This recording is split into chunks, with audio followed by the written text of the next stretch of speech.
Na tugeukie michezoni ni kwamba nchini England Wolverhampton Wanderers wameshuka daraja rasmi kutoka Premier League baada ya sare ya West Ham na Crystal Palace. Wakati huo huo, Manchester City wameongeza nafasi ya kutwaa ubingwa mbele ya Arsenal katika tetezi za usajili. Tottenham wanatarajiwa kuwaniwa Marco Senesi wa Bournemouth, huku Bayern Munich wakimtaka Anton Gordon wa Newcastle United. Kwenye riadha ni kwamba mashindano ya Abzakib Keino Classic yalifanyika kwa mafanikio makubwa nchini Kenya baada ya kuhamishwa hadi Ulinzi Sports Complex.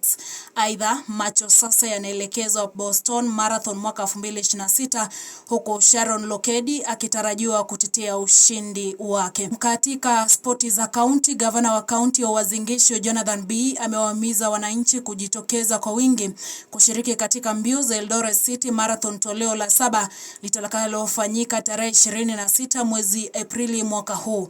Nampisha mwanaspoti wetu Shaklan Masisi atupashe yaliyomo. Gavana B amesema kuwa kaunti ya Uasin Gishu inajulikana kimataifa kwa riadha na inalenga kuwapa vijana fursa ya kuonyesha vipaji vyao kupitia mashindano hayo. We are known for athletics, we are known for sports, and we want to give an opportunity to our young people, our young talents, also to showcase their talent through the marathon that is coming. Eldoret is known worldwide because of marathon and long distance running.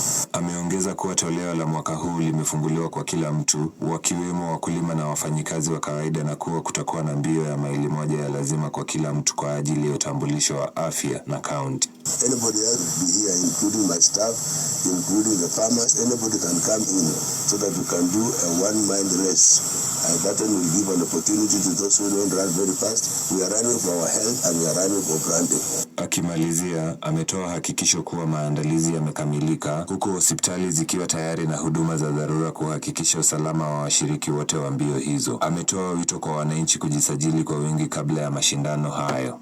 All the participants to register in big numbers. We are prepared. We have our hospitals in the event where we need some ambulances, we need some medics. Jina langu ni Shakland Masese.